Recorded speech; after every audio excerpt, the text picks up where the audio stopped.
we're going to do a new chapter now, and the name of the chapter is Representing. Representing means to show, showing. Representing data. Data means information. So before we split up, before we stopped school, we were doing our CBAs. And lots of you had researched information online, and you had found out the prices of different things, you'd found out the speeds of different cars, and in one of our last few classes I was asking you to make bar charts or line charts. Well, I thought actually it would be a great idea to just go over this if you haven't done, or if you've done it, and if you haven't done it or you don't remember it, well, brilliant, we're going to go through it again. So you use bar charts or you use line charts or any of these types of illustrations to show information. So here we have some information here, some data. Okay, it says number of children per family and the number of families. Okay, so imagine that we went and we did a survey and we asked all the kids in the class, in our maths class, okay, Luke, how many children are in your family?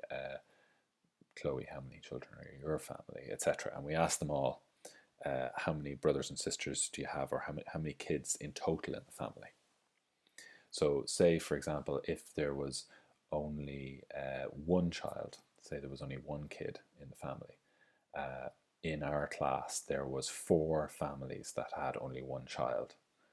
And here there was 6 families, so 6 different families had 2 children, 7 different families had 3, 5 different families had 4, 2 families had 5 kids, and then 1 family had 6 children.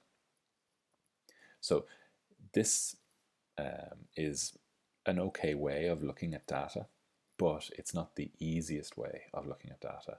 Sometimes it's easier to show it in a graph, and it's easier to look at it and see the different numbers and sort of see the differences between different families at a quicker glance. Like if I look at this here, I have to really look in detail. I have to look, okay, so 4 families 1, 6 2, 7 3, because if I just look at it from a distance, I'm just seeing a load of numbers. But when we do it out on a graph, it's easy to look and go, okay, most families had 3 kids. And then the second most common number of kids was 2. So that's why we use graphs to kind of show data that we've gotten in an easier, simpler way. So the first thing we're actually going to do is we're going to learn about line plots. They're called line plots.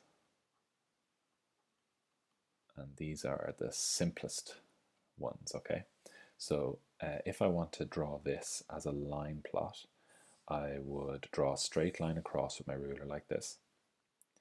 Now, on the bottom, I'm going to choose to write the number of children per family. Just like here, I'm writing this at the bottom here, and then I'm making little markers, 1, 2, 3, 4, 5, and 6.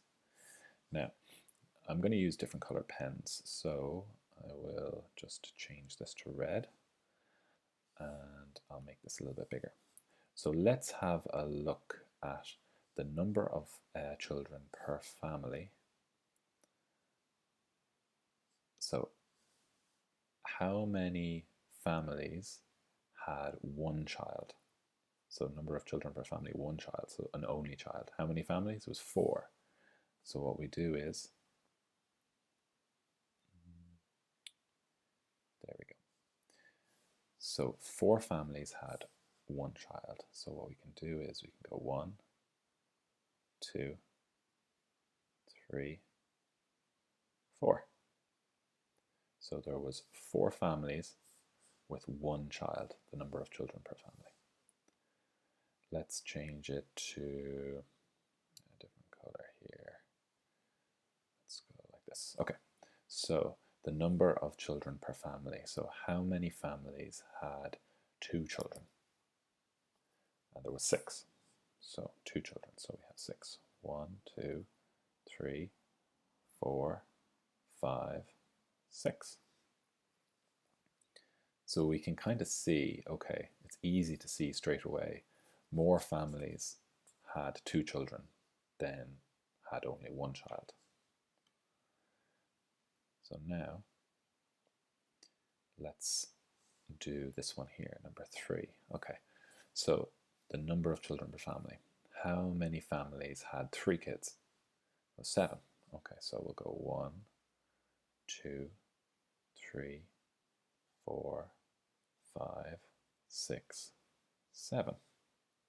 Now I know they're slightly crooked here, but that doesn't really matter as long as it's clear and there's space between them. You need to keep space. And you don't have to use different colors, but it's just, I think it's clearer if you do use different colors. So how many families had 4 children? 4 kids. 5. So let's just do it here. 1, 2, 3, 4, 5. So there we have 5. 1, 2, 3, 4, 5. Okay. Now we're looking at the number of families that had 5 kids. So the number of families that had 5 kids, and it's only 2, so it's just 1, 2. And now we're going to look at the number of families that had 6 kids, and it's just 1. So now we are representing this data here. So all of these numbers, all of this information, this data, we have represented as a line plot. So I have also given you in this email I've sent out some worksheets, and I want you to do the 2 questions that are in the worksheet. And I want you to do them as line plots, just like this. Now you don't have to do circles like this. You could also do like X's, like an X like that. 1, 2, 3, 4.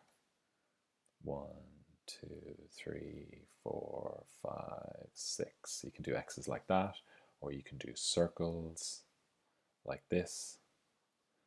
I just want you to make sure that you draw a line straight across, and then you put the numbers equal distance apart. Maybe you'll measure it out on your ruler, and maybe there might be like 2 centimeters between each one, so that'll be 2 centimeters across. So make sure you space them out. 2 centimeters, 2 centimeters, and 2 centimeters. So they're all equal distance apart. And then you label what do these numbers represent, the number of children per family. So what we'll do is we'll actually have a look at, okay, so this is one of the questions that I've put in the worksheet. Now this one's slightly different. Here we've asked the pupils in a class what way they travel to school. Some walk, some cycle, some take the bus, some get a lift in a car, and some take the train. And then we can see each number here. Okay, now I'm not going to do this out completely for you, but I'm going to show you how to set it up. So the way of travel. So what I'm going to do is I'm going to put on the bottom way of travel. Way of travel. So the first one is walk, so I'll just write down here walk. And the next one is bicycle. And the next one is bus. And the next one is car. And the next one is train. Now, pause the video, do this yourself, and then come back and check your answer. Let's have a look up here. Walking. 7 pupils walk to school each day. So we'll put a little 1, 2, 3, 4, 5, 6, 7. So that's 7 walk each day. Let's have a look. How many students bicycle? There's 3. 1, 2, 3. And how many pupils take the bus? Oh, 8 take the bus. So 1, 2, 3, 4, 5, 6, 7, 8. Trying to keep these as straight as I can. And blue. So the next one is car. How many people get a lift in a car? 1, 2, 3, 4. So there's 4. And the final one is train. How many people take the train? Which color will I use? I'll use purple. Take the train. It's 1, 2, 3. And that's our graph. Now there are a number of other questions there. Try and answer those and see what you get. So pause the video now and see if you can answer the other questions. Okay, so these are the questions that are on the worksheet, and let's just go through them. Draw a line plot to illustrate the data. Done. We can see it below. How many pupils are there in the class? So what you need to do here is you need to add up all these numbers. 7 plus 3 plus, now actually I'm going to just erase this because I don't want to confuse you thinking it's minuses. So it's 7 plus 3 plus 8 plus 4 and plus 3. So let's do that now. 7 plus 3 is 10, plus 8 is 18, plus 4 is 22, plus 3 is 25. How many pupils are in the class? There's 25 pupils. And if we count all these dots here, there should be 25 dots as well. What was the most frequently used method of traveling to school? So which method of travel was the most frequently used? It was the bus, wasn't it? Because 8 people took the bus. The second most was walking. What percentage of pupils travelled by bus? Now this is the most tricky one, and if you didn't get it, don't worry about it. We've only briefly done percentages, but I will show you how to do it now. So what percentage of pupils travelled by bus? Well, first of all, 8 pupils travelled by bus.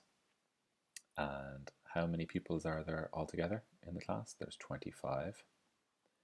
So we need to figure out what 8 is as a percentage of 25. Multiply that by 100 over 1.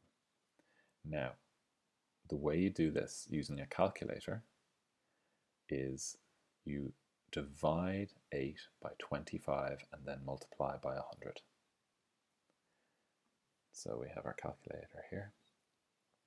8 divided by 25, and then we press equals, and then we multiply that by 100. And that'll give us 32. And so our answer is 32%. So 32% of the class take the bus.